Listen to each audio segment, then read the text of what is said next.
Oke, kali ini kita akan membahas tentang bagaimana menyusun RPP. Yang pertama Anda harus ketahui dahulu tentang kepanjangan dari RPP. Apa akronim dari RPP? Akronim dari RPP itu adalah Rencana Pelaksanaan Pembelajaran. Kadang kita suka kebalik-balik untuk mengingat akronim dari RPP itu sendiri. Oke, selanjutnya kita ke identitas. Identitas penyusunan RPP, identitas dalam sebuah RPP. Jadi, standarnya identitas di RPP itu terdiri dari sekolah, mata pelajaran, kelas semester, pertemuan, dan alokasi waktu. Untuk pembelajaran tematik, biasanya mata pelajaran ini dituliskan dengan tema, subtema, pembelajaran sesuai dengan yang dipelajari pada saat itu. Oke, kemudian kita ke alokasi waktu. Nah, untuk penulisan alokasi waktu ini ada beberapa versi. Bisa dituliskan dengan 2 kali 35 menit. Ada juga yang menuliskan dengan 2 JP atau 2 jam pelajaran. Nah, di sekolah dasar itu 1 jam pelajarannya sama dengan 35 menit. Jadi bisa juga ditulis dengan JP. 1 JP, 2 JP sesuai dengan apa yang ingin kita tuliskan. Selanjutnya, kita ke standar kompetensi. Nah, di standar kompetensi ini kita ambil sesuai dengan yang akan kita laksanakan dalam pembelajaran. Dalam hal ini, dalam proyek ini, Anda sudah mendapatkan standar kompetensi sesuai dengan bagiannya masing-masing. Nah, di sini kita coba cermati penomoran. Kenapa di sini angkanya 8? Ini sesuai dengan SK yang kita dapatkan pada kurikulum. Di kurikulum itu SK yang mau kita laksanakan itu ada di nomor berapa? 8. Makanya kita bisa tulis dengan 8. Untuk Kurtilas atau kurikulum 2013, standar kompetensi ini diganti dengan kompetensi inti. Maka Anda bisa menuliskan di sini kompetensi inti sesuai dengan pembelajaran yang akan dilaksanakan. Oke. Selanjutnya kita ke kompetensi dasar. Nah, di kompetensi dasar ini kita juga menyesuaikan dengan kompetensi yang kita ambil dari kurikulum. Bisa kita perhatikan dari penomoran. Di KD pada kurikulum nomornya ada nomor berapa? Kalau nomornya 8.1, maka bisa kita tuliskan dengan 8.1. Kalau 8.4 berarti kita menuliskannya di sini juga 8.4.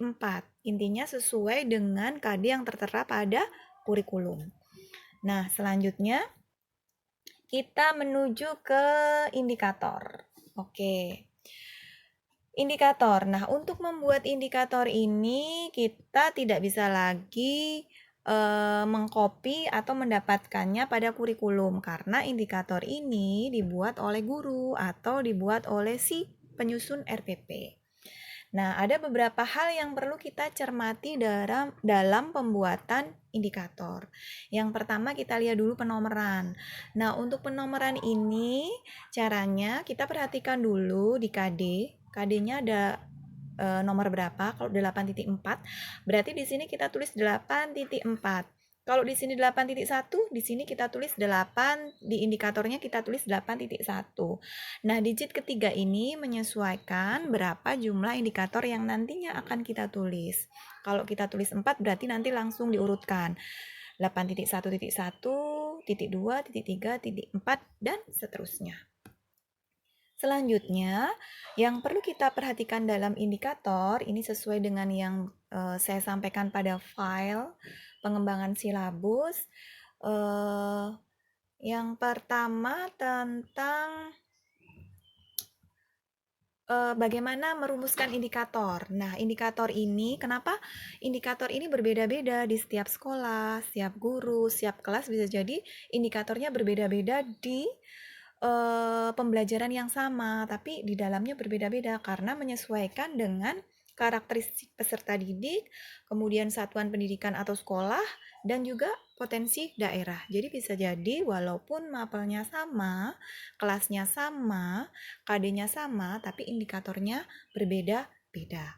Jadi indikator menyesuaikan dengan kondisi di sekolah tersebut. Selanjutnya yang perlu dilakukan dalam pengembangan indikator yaitu yang pertama, setiap KD dikembangkan menjadi beberapa indikator. Jadi, dalam penulisan indikator itu tidak boleh hanya ditulis satu indikator. Syaratnya adalah lebih dari 2 indikator atau dengan kata lain minimal 3. Jadi dituliskan minimal 3 indikator pada setiap KD. Tuh.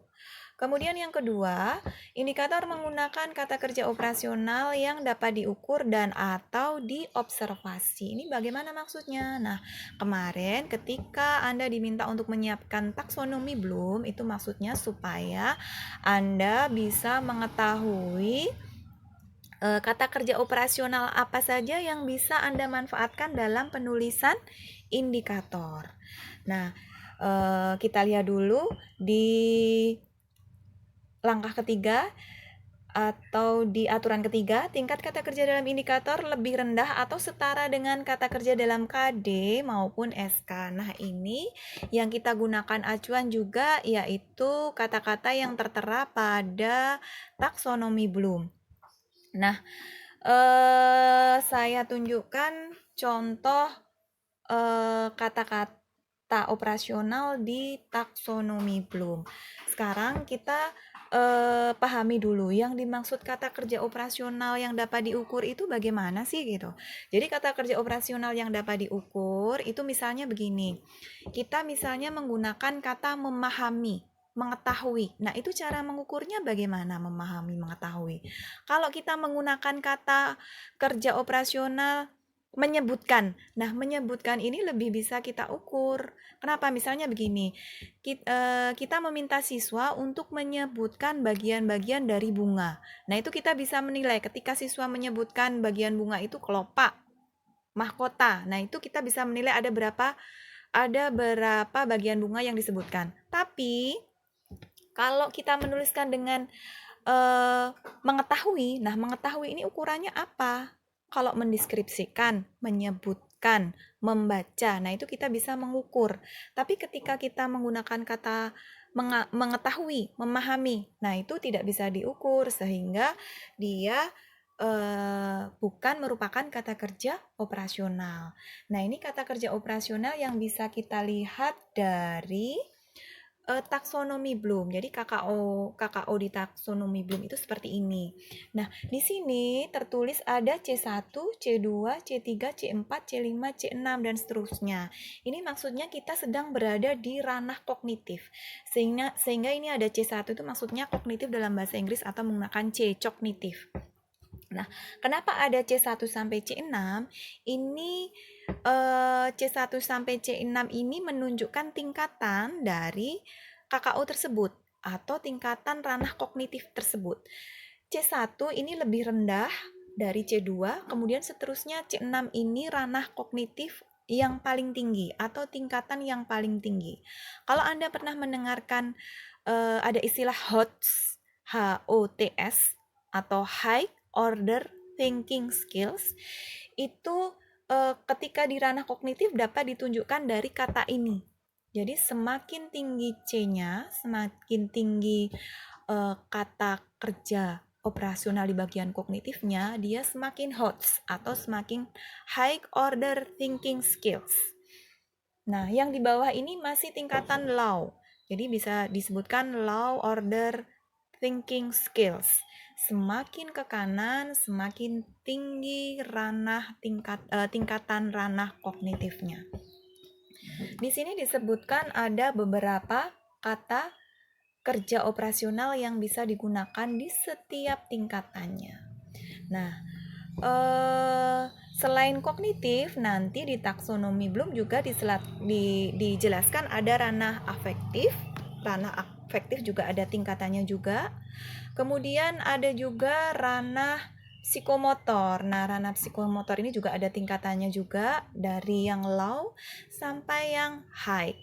Nah, pertanyaan selanjutnya, Bu, apakah kita harus menghafalkan semua KKO atau kata kerja operasional yang ada di Teori belum, tidak. Jadi KKO ini hanya sebagai acuan saja. Kalau Anda menghafalkan semua kata kerja ini terlalu berat sehingga nanti kita tidak konsen untuk menulis indikatornya, nanti kita malah fokus menghafal. Jadi ini buat hanya untuk acuan saja. Oh, jadi KKO rendah tuh kira-kira ini gitu. Jadi saya nanti bisa membuat seperti ini. Gitu. Jadi yang rendah KKO yang rendah ini bisa menggunakan kata-kata Anda sendiri yang kira-kira ranahnya ada di ranah rendah. Gitu. Jadi nanti menyesuaikan saja. Oke, selanjutnya untuk penulisan indikator dapat Anda kembangkan sesuai dengan yang dibutuhkan. Biasanya dalam satu RPP itu terdiri dari 1 KD. Jadi 1 RPP 1 KD. Pertemuannya boleh beberapa kali, tapi KD-nya 1 KD. Kemudian dijabarkan dalam beberapa indikator sesuai dengan kebutuhan. Jadi tadi maksudnya yang nomor 3 ini tadi, tingkatnya lebih rendah atau setara dengan KD, maksudnya adalah ketika KD-nya ini lebih rendah, indikator diusahakan KKO-nya lebih tinggi daripada lebih rendah daripada KD, lebih rendah atau setara daripada KD. Tapi di lain hal Anda juga tidak harus mengacu pada tips yang ketiga tadi atau cara yang ketiga tadi, disesuaikan saja. Apabila KD-nya seperti ini berarti indikatornya bagaimana ini, yang penting dia lebih dari 2 atau minimal 3. Oke, demikian dulu untuk penjelasan pembuatan indikator. Semoga bermanfaat. Nanti kita lanjutkan untuk penyusunan berikutnya. Terima kasih.